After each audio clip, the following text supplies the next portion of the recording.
ಅಮ್ಮ ವೇದಾಂತ್ ಯಾಕಿಷ್ಟು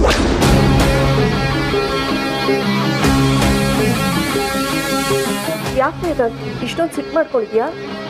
ಏನಾಯ್ತು? ಅಪ್ಪ ಮಕ್ಳಿಗೆ ಮೋಸ ಮಾಡೋದು ಕೇಳಿದ್ದೀನಿ, ಒಡ ಹುಡ್ದವ್ರು ಮೋಸ ಮಾಡೋದು ಕೇಳಿದ್ದೀನಿ. ಹಾಗೆ ತಾಯಿ ತನ್ನ ಮಗನಿಗೂ ಮೋಸ ಮಾಡ್ತಾರೆ ಅಂತ ನಿಮ್ಮನ್ನು ನೋಡೋದು ನಂಗೆ ಗೊತ್ತಾಗಿತ್ತು. ನನ್ನ ಭಾವನೆಗಳಿಗೆ ಮೋಸ ಮಾಡಿದ್ರೆ ತಡ್ಕೋತಿದ್ದೆ,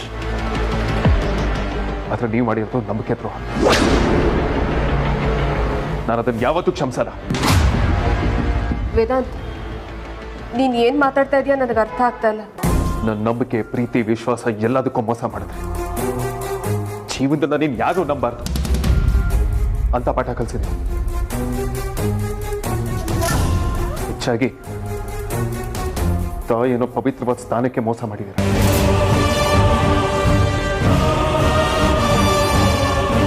ನಾನೇನ್ ಮೋಸ ಮಾಡಿದೆ ವೇದಾಂತ್?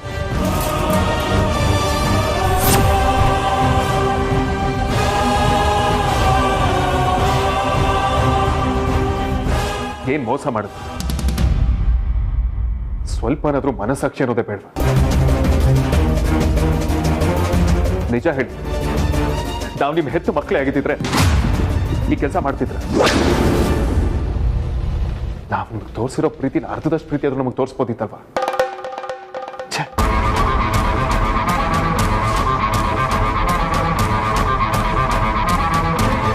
ಇಡೀ ಪ್ರಪಂಚ ಹೇಳ್ತು ಆಕೆ ನಿನ್ನ ಹೆತ್ತ ತಾಯಿ ಅಲ್ಲ, ನಿನ್ ಚಿಕ್ಕಮ್ಮ ಅಂತ. ಅಷ್ಟು ನಂಬೇಡ, ಪ್ರೀತಿ ಕೊಡಬೇಡ ಅಂತ ಎದೆ ತಟ್ಕೊಂಡು ಎಲ್ಲರಿಗೂ ಹೇಳಿದೆ. ಅವರೇ ನಮ್ಮ ಹೆತ್ತ ತಾಯಿ, ಅವರೇ ನಮ್ಮನ್ನು ಬೆಳೆಸಿದ್ದು, ಅವರೇ ನಮ್ಮನ್ನು ನೋಡ್ಕೊಂಡಿದ್ದು ಅಂತ. ಆ ನಂಬಿಕೆಗೆ ಚೂರಿ ಹಾಕ್ಬಿಟ್ರಲ್ಲ.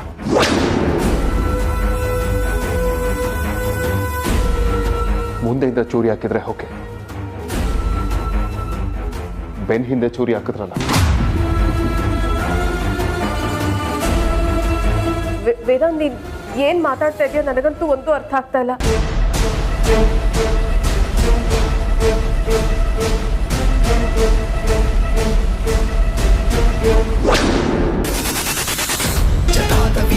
ಜಲ ಪ್ರವಾಹ ಪಾವಿತಸ್ಥಲೇ ಕಲೇವಲಂಬ್ಯ ಲಂಬಿತಾಂಬುಜಾಂಬುತಾಂಗಮಾಲಿಕಂ ಧಮತ್ತಮತ್ತಮತ್ತಮದ್ವಿನಾದವಾದ ಮರ್ವಯಂ ಚಕಾರ ಚಂಡ ತಾಂಡವಂ ತನೋತು ನ ಶಿವಂ ಶಿವಂ.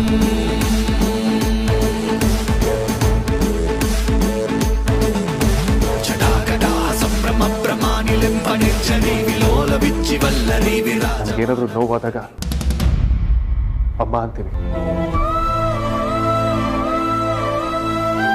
ಅಮ್ಮಾಯಿಂದನೇ ನೋವಾದ್ರೆ ಏನಂತ ಹೇಳ್ಬೇಕು?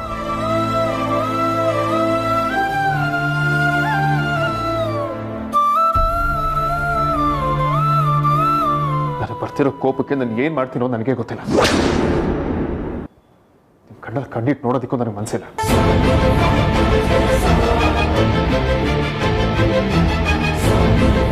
ಸರಿ ವೇದಾಂತ್, ಇನ್ ಮುಂದೆ ನಾನು ನಿನ್ ಕಣ್ಣು ಕಾಡಿಸ್ಕೊಳ್ಳಲ್ಲ.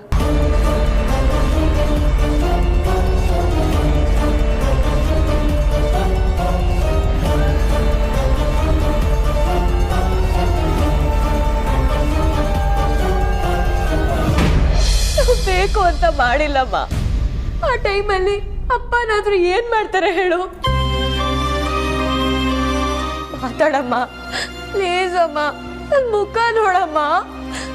ನಿಜವಾಗ್ಲೂ ಮಾಡಿಲ್ಲ ಅಮ್ಮ, ಪ್ಲೀಸ್ ಅಮ್ಮ, ದಯವಿಟ್ಟು ಮಾತಾಡಮ್ಮ. ನೀವಾದ್ರೂ ಹೇಳಿ ಅಪ್ಪ. ಪ್ಲೀಸ್ ಅಮ್ಮ, ಹೆದರ್ಕೋಬೇಡ ಅಮ್ಮ, ಪ್ಲೀಸ್ ಅಮ್ಮ. ಏನಾದ್ರೂ ಮಾತಾಡಮ್ಮ. ಯಾಕಮ್ಮ ಹೀಗೆ ಕೂತಿದ್ಯಾ?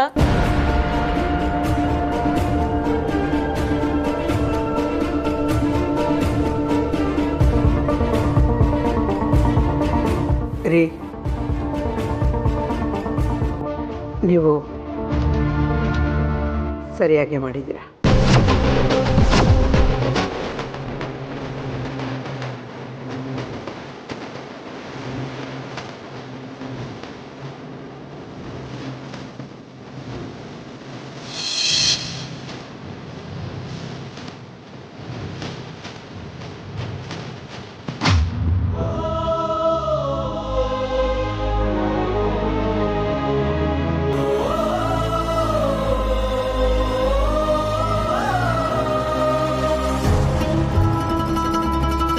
ಹೆಣ್ಮಕ್ಳ ಮೇಲೆ ಕಣ್ಣು ಹಾಕೋರಿಗೆ ಒಂದೊಳ್ಳೆ ಪಾಠ ಕಲಿಸಿದಿರಿ.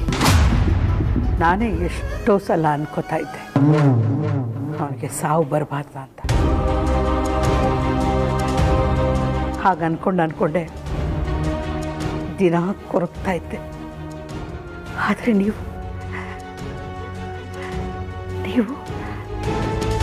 ಅದನ್ನು ಮಾಡಿ ಮುಗಿಸಿದ್ರಿ.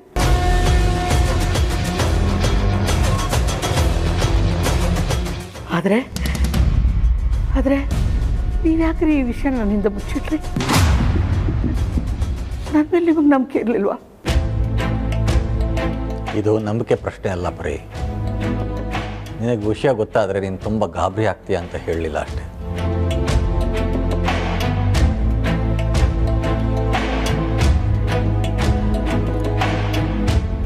ಈಗೆಲ್ಲ ಮುಗೀತಲ್ಲ, ಅಷ್ಟು ಗಾಬರಿ ಆಗ್ತಾ ಇಲ್ಲ ರೀ.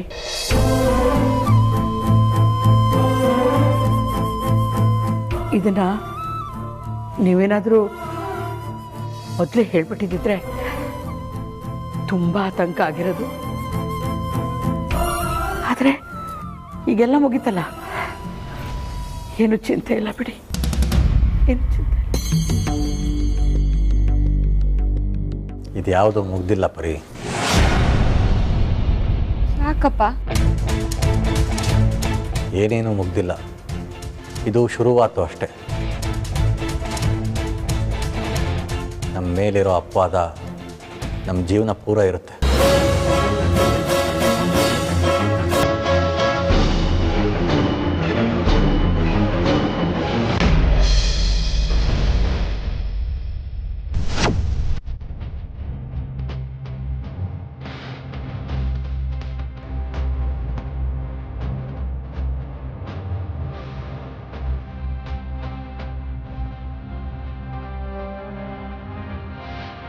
ನನಗೆ ಮಕ್ಕಳಾಗಲಿಲ್ಲ, ಆಗತ್ತಾ?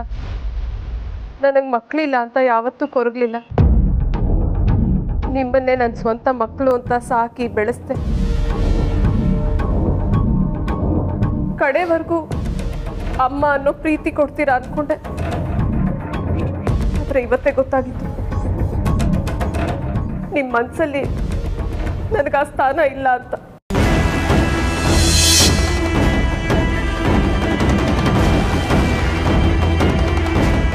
ಇವಾಗ ವೇದಾಂತಗೆ ಎಮೋಷ್ನಲ್ ಬ್ಲ್ಯಾಕ್ ಮೇಲ್ ಮಾಡಬೇಕು ಅಂದ್ಕೊಂಡಿದ್ದೀರಾ? ನೋಡಿ, ನಿಮ್ಮದೇ ತಪ್ಪಿಡ್ಕೊಂಡು ಬೇರೆಯವ್ರನ್ನ ದೂಷಿಸ್ಬೇಡಿ.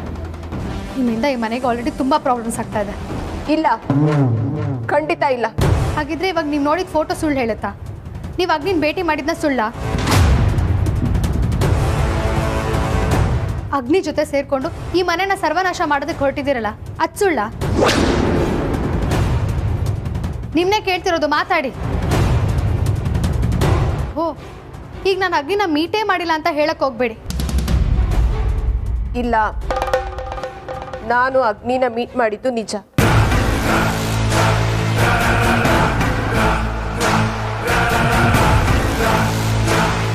ಇನ್ನೇನ್ ಬೇಕು ವೇದಾಂತ? ಅಮೂಲ್ಯ, ನಾನು ಅಗ್ನಿನ ಮೀಟ್ ಮಾಡಿದ್ದು ನಿಜ. ಆದ್ರೆ ಯಾವ ಕಾರಣಕ್ಕೆ ಮೀಟ್ ಮಾಡಿದೆ ಅಂತ ಹೇಳಿದ್ನ? ಇನ್ನೇನಕ್ಕೆ? ಈ ನಂದಾಗೋಕುಲದಂತ ಮನೆನ ಸರ್ವನಾಶ ಮಾಡೋದಿಕ್ಕೆ ಅಷ್ಟೇ ತಾನೆ? ಇಲ್ಲ ಇಲ್ಲ ಇಲ್ಲ. ಮತ್ತೆ ನಿಮ್ಮ ನಾಟಕನ ಶುರು ಮಾಡಬೇಡಿ. ನಿಮ್ಮ ಮಾತನ್ನ ಇಲ್ಲಿ ಯಾರು ನಂಬಲ್ಲ. ವೇದಾಂತ್, ಇವ್ರ ಮಾತು ನಂಬೇಡ. ಸರಿ, ಹಾಗಾದ್ರೆ ಅಗ್ನಿನ ಯಾಕೆ ಭೇಟಿ ಮಾಡಿದ್ರು? ವಿಕ್ರಾಂತ್ ಪ್ರಾಣ ಉಳಿಸೋದಕ್ಕೆ.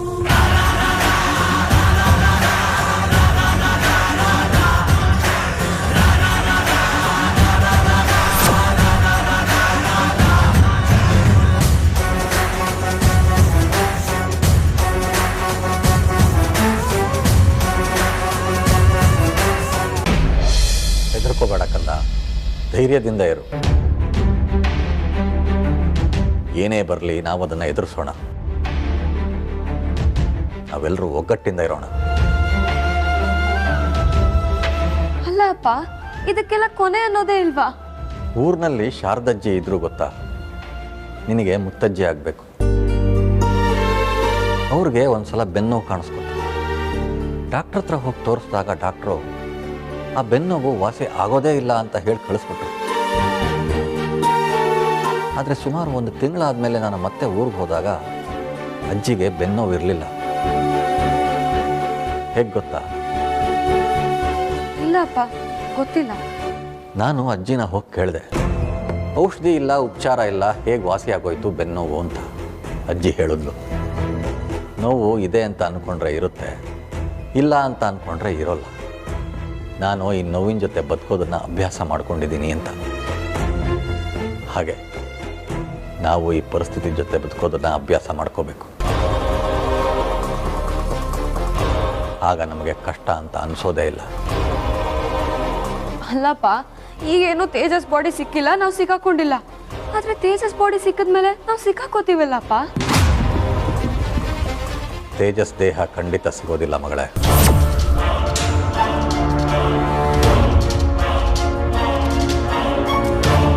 ಅದು ಹೇಗೆ ಇಷ್ಟೊಂದು ಕಾನ್ಫಿಡೆಂಟ್ ಆಗಿ ಹೇಳ್ತೀರಪ್ಪ? ಹಾಗೆ ನನ್ನ ಮೇಲೆ ನನಗಿರೋ ನಂಬಿಕೆ ಅದು.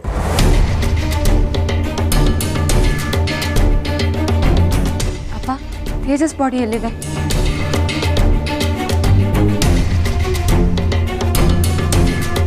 ಅದರ ಬಗ್ಗೆ ನಿಮ್ಗೆ ಯಾರಿಗೂ ಏನೂ ಹೇಳೋಲ್ಲ. ಆ ಸತ್ಯ ನನ್ನೊಳಗೆ ಇರಲಿ, ನನ್ನ ಜೊತೆನೆ ಮಣ್ಣಾಗಲಿ.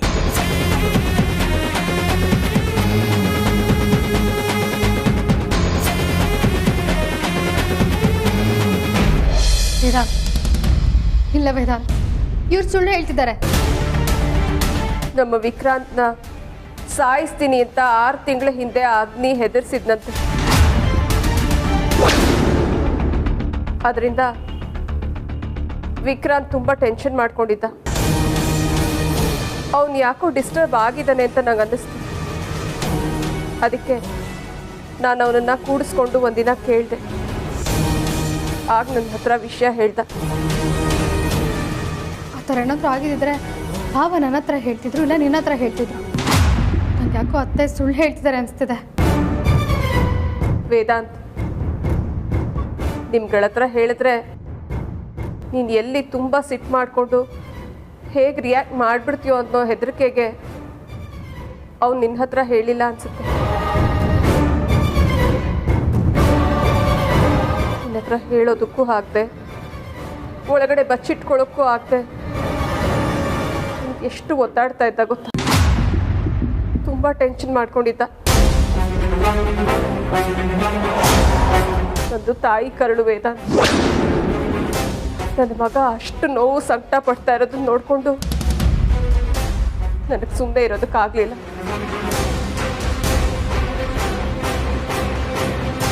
ಅದಕ್ಕೆ ನಾನು ಹೋಗಿ ಆ ಅಗ್ನಿನ ಮೀಟ್ ಮಾಡಿದೆ. ಅವನ ಕಾಲು ಹಿಡಿದು ಬೇಡ್ಕೊಂಡೆ,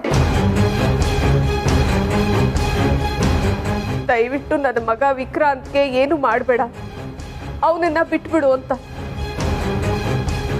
ವೇದಾಂತ್, ನಾನು ನನ್ನ ಗೌರವ, ಪ್ರತಿಷ್ಠೆ, ಸ್ಟೇಟಸ್ ಎಲ್ಲ ಮತ್ತು ಆ ಕ್ರಿಮಿನಲ್ ಕಾಲು ಹಿಡಿದು ಗೋಳಾಡಿದ್ದೀನಿ. ಈ ಮನೆ ಕೆಟ್ಟದಾಗಬೇಕು ಅಂತ ಬಯಸೋಳಾಗಿದ್ರೆ ನಾನು ಅಷ್ಟೆಲ್ಲ ಮಾಡ್ತಾ ಇದ್ದ ಹೇಳು? ಇವತ್ತು ನಮ್ಮ ವಿಕ್ರಾಂತ್ ಸೇಫ್ ಆಗಿ ದುಬೈನಲ್ಲಿ ಇದ್ದಾನೆ ಅಂದರೆ ಅದಕ್ಕೆ ನಾನೇ ಕಾರಣ ಗೊತ್ತಾ?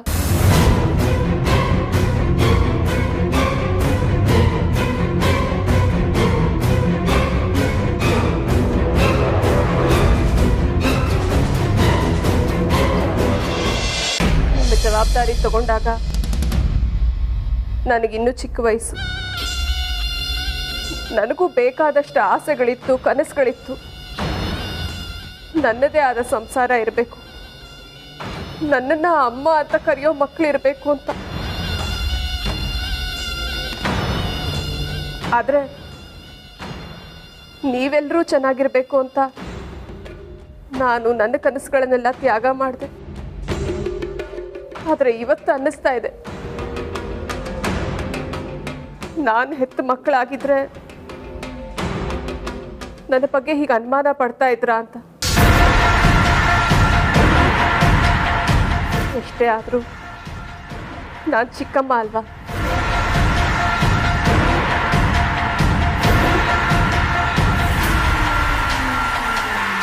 ನಾನು ಅಮ್ಮ ಅಂತ ಅನ್ಸ್ಕೊಳಕ್ಕೆ ಸಾಧ್ಯನೇ ಇಲ್ಲ ಅನ್ಸುತ್ತೆ. ಇಷ್ಟೆಲ್ಲ ಆದಮೇಲೆ ನನಗೆ ಈ ಮನೆಯಲ್ಲಿ ಇರೋದಕ್ಕಾಗಲ್ಲ. ನಾನು ಇನ್ನು ಬರ್ತೀನಿ. ಒಂದು ನಿಮಿಷ.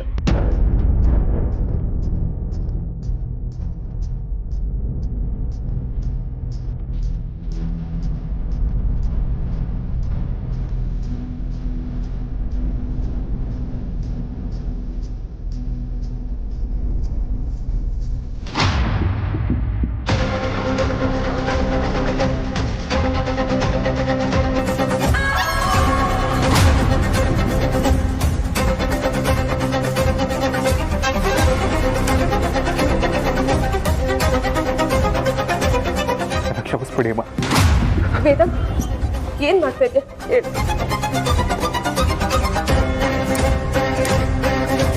ನೀನು ಯಾವತ್ತೂ ಈ ಥರ ಸಿಟ್ಟು ಮಾಡ್ಕೊಂಡವನೇ ಅಲ್ಲ. ಏನಾಯ್ತು ವೇದಾಂತ್? ಏನಾದರೂ ಇದ್ರೆ ನನ್ನ ಹತ್ರ ಹೇಳ್ಕೊಬಾರ್ದಾ?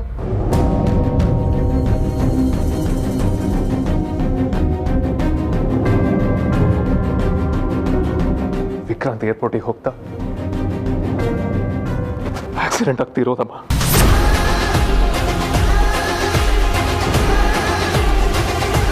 ವೇದಾಂತ್,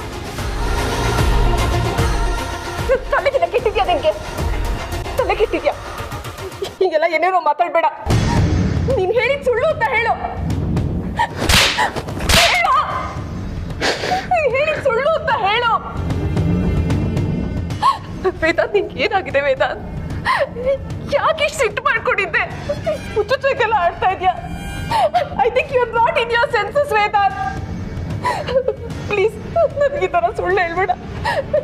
ನಿನಗೆ ನನ್ನ ಮೇಲೆ ಏನಾದರೂ ಕೋಪ ಇದ್ರೆ ನಾನು ಮನೆ ಬಿಟ್ಟು ಹೋಗ್ತೀನಿ. ನೀನು ಏನು ಬೇಕಾದರೂ ಶಿಕ್ಷೆ ಕೊಡು. ಈ ಥರ ಎಲ್ಲ ಹೇಳ್ಬೇಡ ವೇದಾಂತ್. I can't. ಅಮ್ಮ ಇಲ್ಲಮ್ಮ, ವಿಕ್ರಾಂತ್ ಮತ್ತೆ ಬರಲ್ಲ. ಪ್ಲೀಸ್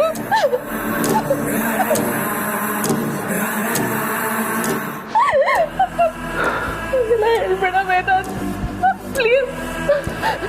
ನೋಡು, ನೀನು ಯಾವತ್ತೂ ಈ ಥರ ತಮಾಷೆ ಮಾಡೋದಲ್ಲ, ಹೀಗೆಲ್ಲ ಮಾತಾಡ್ತೋದು ಅಲ್ಲ. ಸುಳ್ಳು ಹೇಳ್ಬೇಡ ಪ್ಲೀಸ್. ವಿಕ್ರಾಂತ್ಗೇನು ಆಗಿರಲ್ಲ, ನನಗೆ ಗೊತ್ತು. ನನ್ನ ಮಗನಿಗೇನು ಆಗಲ್ಲ ಅಂತ. I'll not accept this.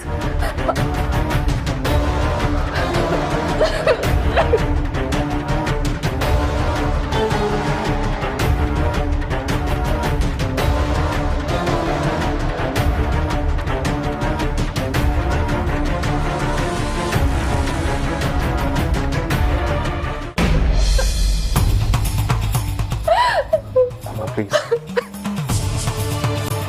ಸಮಾಧಾನ ಮಾಡ್ಕೊ. ನೀವೇ ಹೇಗತ್ರೆ ನಾನೇನ್ ಮಾಡ್ಬೇಕು ಹೇಳಿ?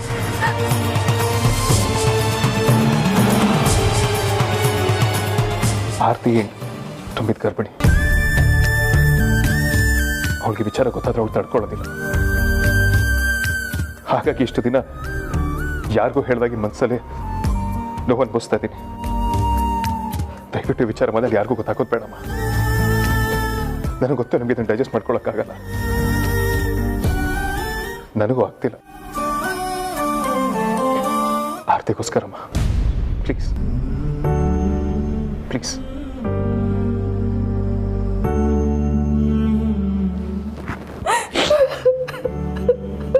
ನನ್ನ ಮನೆ ವಿರುದ್ಧ ಪಿತೂರಿ ಮಾಡಿದವ್ರನ್ನ ಇನ್ನು ದೇವರು ಬಂದರೂ ಉಳಿಸೋದಕ್ಕಾಗಲ್ಲ.